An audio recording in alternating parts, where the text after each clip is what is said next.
एक मित्र ने पूछा है, अनंत श्री, पिछली इंटीमेट सिटिंग में विज्ञान भैरव तंत्र की एक विधि पर बोलते हुए आपने कहा था कि अपनी स्पाइन के सेंटर में कमल जैसे कोमल थ्रेड की कल्पना करें। कृपया स्पष्ट करें कि क्या यह कोई केंद्र या चक्र की बात है या फिर पूरे स्पाइन में थ्रेड को इमेजिन करना है। एक बार फिर से विधि समझा दें।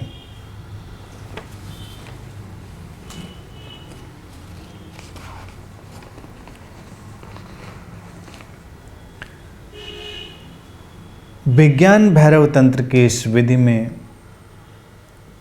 शिव कहते हैं कि तुम अपनी रीढ़ के मध्य में ऊर्जा के कोमल तंतु की कल्पना करो।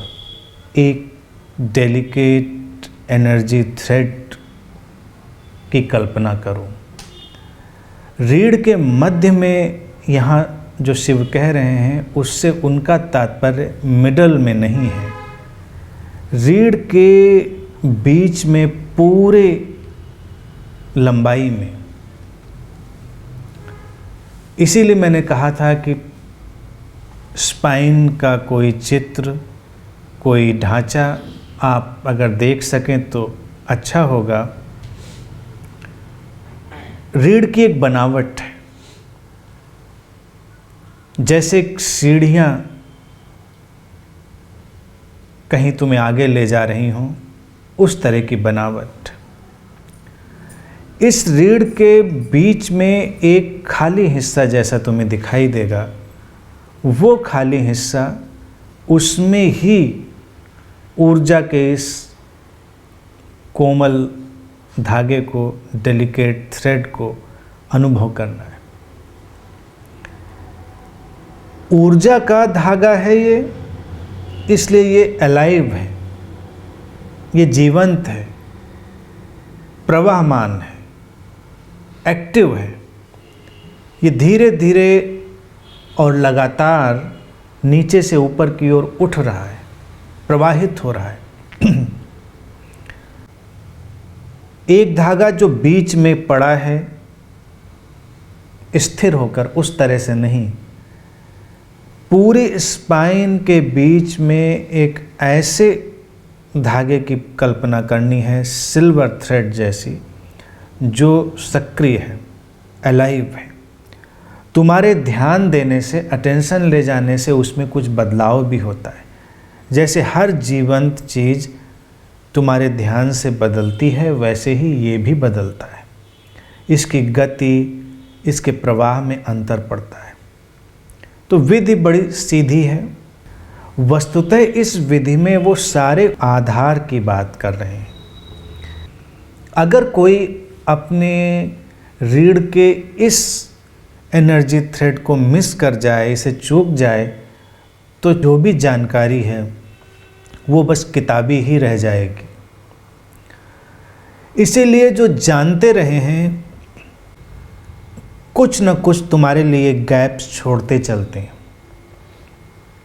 कुछ ऐसी चीज़ें जिन्हें तुम्हें अनुभव से ही जानना होगा, जिनके अंदर प्रवेश करके ही तुम्हें पता चलेगा, और तुम्हारे लिए यही उचित भी है।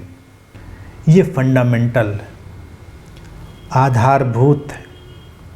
जैसे रीढ़ तुम्हारे पूरे शरीर का आधार है, रीढ़ तुम्हारे शरीर से निकाल दी जाए तो तुम्हारा शरीर अपना सारा स्थायित्व, सारी स्टेबिलिटी खो देगा।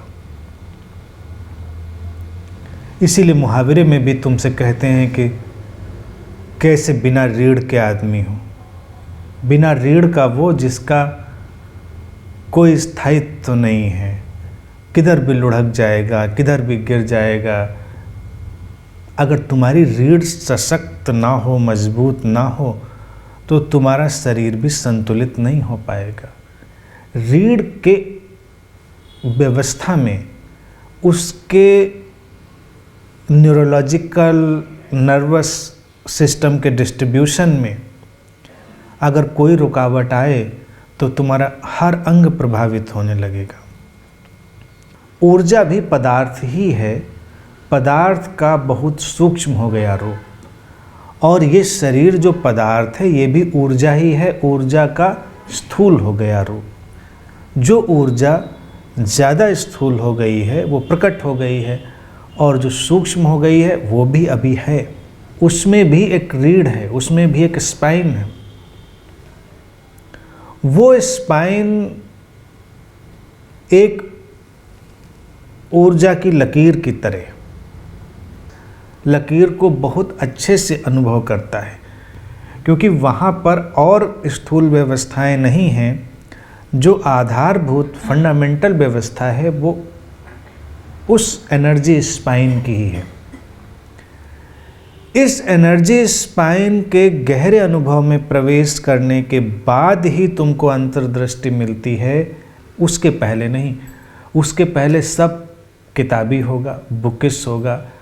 और सही और गलत की पहचान के लिए सद्गुरुओं ने, मिस्टिक्स ने हमेशा से इसी डिवाइस का उपयोग किया था कि अगर तुम ठीक ठीक वही बातें बोलते रहोगे जो किताबों में हैं, लिटरेचर में हैं, कहीं भी, तो तुम केवल अपने मन का प्रक्षेपण कर रहे हो सकते हो।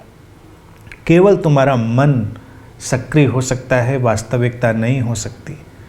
और जितने भी जानने वाले रहे हैं उनके अंदर एक आपसी समझौता हमेशा से रहा है। तुम ये मत समझना कि जो मिस्टिक्स हैं, जो बुद्ध हैं, वो अलग थलग काम करते हैं। वो सब एक साथ काम करते हैं, साइमल्टेनियसली। तो जो बात एक बार तय होती है वो सब जगह सबके लिए एक ही तरह से तय होती है। वो तब तक तुम्हारे सामने उनको प्रकट नहीं करेंगे जब तक तुम उनको जानने में सक्षम ना हो जाओ। तुम जानने में सक्षम होगे तब तुमको कुछ अलग ढंग से चीज़ें दिखाई देंगी। और जब तक तुम उस अलग ढंग की व्यवस्था को ना देख लो तब तक ये तय नहीं हो पाएगा कि तुम सचमुच में जान रहे हो या नहीं जान रहे हो। अगर तुम अनंत के इस बुद्ध क्षेत्र में नहीं आए हो और कोई जाकर तुमको ठीक ठीक वर्णन करे कि अनंत श्री की कुर्सी यहाँ पड़ती है, सामने लोग यहाँ पर बैठते हैं, दीवार ऐसी है, और एक आध कोने की बात वो छोड़ जाए, अगल बगल की कोई बात वो छोड़ जाए, और तुम अनंत के इस बुद्ध क्षेत्र में नहीं आए हो, तो तुम कभी भी उस कोने का और अगल बगल की स्थितियों का जिक्र नहीं करोगे। तुम सुनी सुनाई बात में हमेशा उतना ही बता पाओगे जितना तुमने सुना है, जितना तुमको बताया गया है। और जब तक तुम वो कोने की बात नहीं बताते हो तब तक जानने वाले जानते हैं कि तुम अभी गए नहीं हो वहाँ पर। अगर तुम गए होते तो तुमने वो कोना ज़रूर देखा होता जहाँ पर एक मूर्ति भी रखी है। किताबें केवल तुम्हारे लिए एक इशारा भर हैं।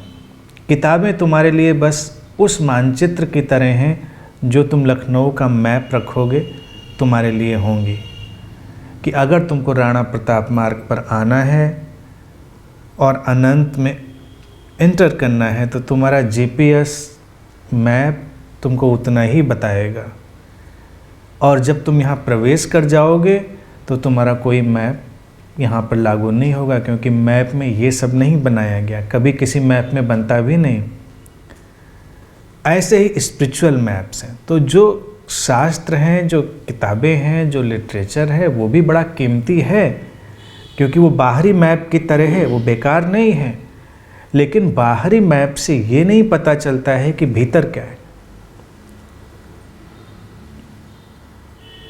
इसलिए ही मैं हमेशा कहता हूँ, जब भी किसी को ऊर्जा के अनुभव होने लगते हैं, मैं उसको सुझाव देता हूँ कि लिटरेचर से दूर हो जाओ, किताबों से दूर हो जाओ,